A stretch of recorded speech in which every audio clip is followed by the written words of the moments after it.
Compression, no compression. Limiting, no limiting. EQ, no EQ. What do I do before mastering? Next on Music Surgery with me, Dr. Bob. Hey you guys, quickly before we get started, please hit the subscribe button and ring the bell. And don't forget to check out the Doctor's Lounge, my store, and the links to some great samples below in the description of this video. So, I get questions all the time about what a master bus should look like before mastering. What are the rules and what are the do's and don'ts? Watch this. All right, you guys, big questions this week. It's probably not as complicated as you think. Let me play you a little bit of this song. Let me show you what I have on my master bus, and let me show you what I would take off if I were sending it to mastering. So here is this.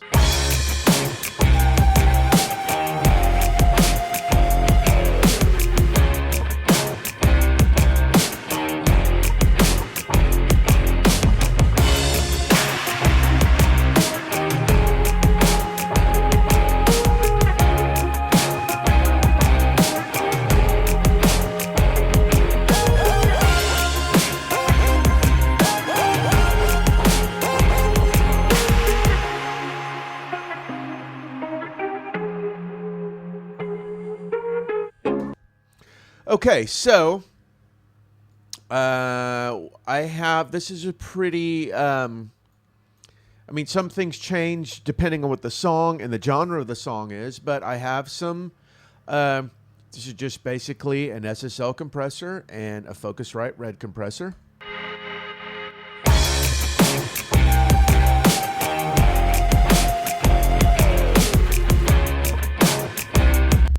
mean, gently touching everything to just glue it together.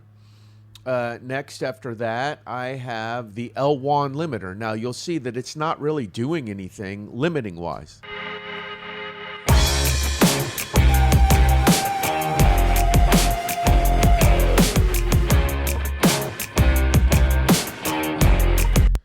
But if I turn it off like that, you can tell there's a lot of difference in the low end. That's why, and I'm using just 37% on the wet and dry.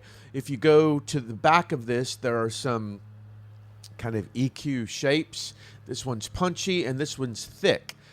So I'm using this limiter for its color. A lot of limiters, compressors, EQs have color. So it's not necessarily a level thing.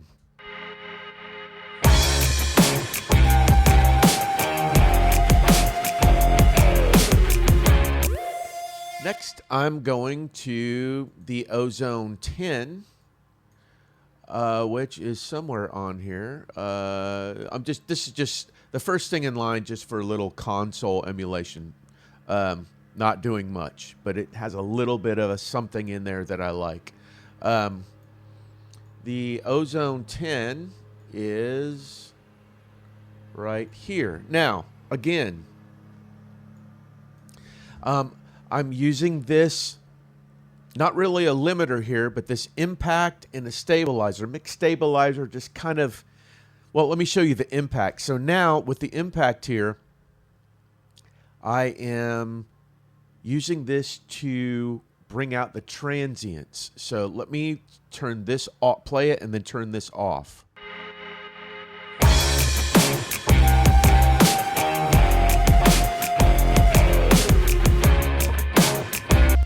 Not much, but just enough to where you can hear that something cool is happening.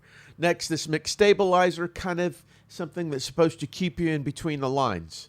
I don't know that it does or it doesn't. Sometimes I like it. Let me play you with it on and off.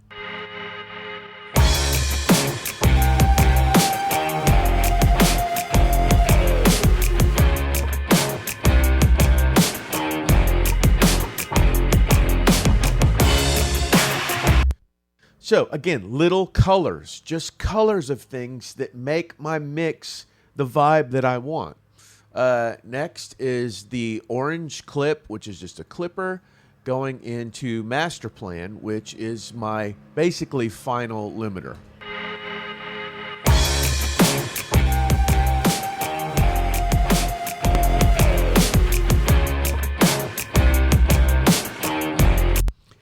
it's shaving off those transients in a nice way, and that goes into my final mastering limiter here. I'm trying out Master Plan. So far, I think it's pretty cool.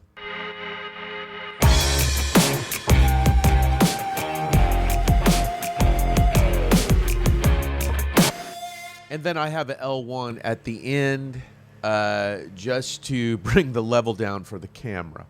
But all of these things are making my sound. They're making it feel the way that I want.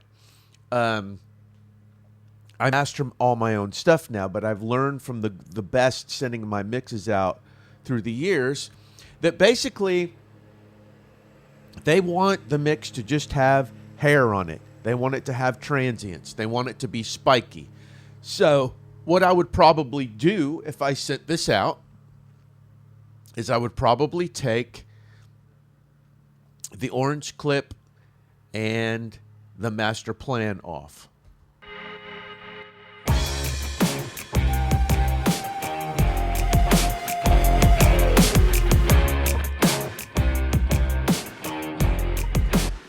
These are really giving me more loudness than color. These up here are giving me more color. I would never take my compressor off, and I normally wouldn't take any EQ off if I was making the EQ moves that sounded great. Why would I take them off? So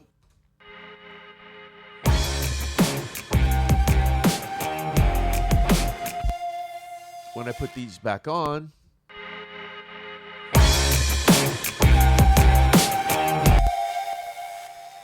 that still sounds like my mix, maybe a little darker or whatever because of the color that these are adding as well. But these are mostly for gain. And why do I mix into all this? Because I want to hear what limiting would sound like, roughly, if an engineer or a mastering engineer did it. So, down here,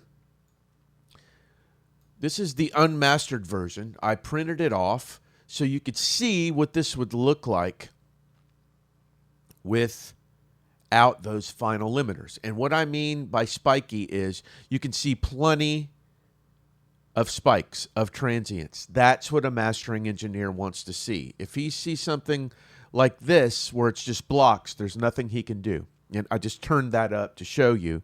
But if he sees that, it's like, hey, you've got me in a corner. There's nothing I can do here. So keep it spiky like that. Here, I can't play this because I'll get demonetized. But here we have a rock song that's Chris Lord Algie's mix before mastering. So you can see that he is definitely spiky. You can tell there's some compression going on just by the way it looks. But he has not tamed these transients, these kicks and snares at all. He's left that for mastering for Ted Jensen to have something to work on. So what I would recommend is, like all this stuff up here, all of these things that are mostly color, the SSL compressor and the Focusrite Red compressor, this L1 that's given me some good low-end thump that I really want. I mean, these are kind of EQ curves, but this would be really hard for a mastering engineer to really emulate, to go, well, what's going on there? Is it just EQ? What is it? So when there's things like that that you feel really are making the mix, keep them on. If there's a problem, he'll call you and tell you, hey, too much low end or whatever. And if that were the case, I would just back this off. Same with this ozone. I like what this is doing for the transient. Let me turn it up. You could really hear what it's doing.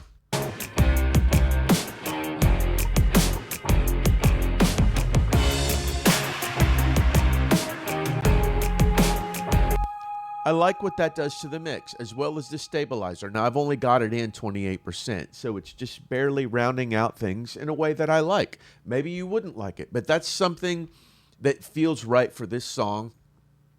I would take my clipper off, and I would take my final limiter off, because that's what their job is to do in the end, to create a beautiful box to put your stuff in. So Leave your EQ on, leave your compression on, leave your color on your master bus that makes your mix, and leave the rest, the final print, the loudness up to them. And when you look at your mix, what you're sending, just make sure it has spikes on it. Make sure it looks spiky.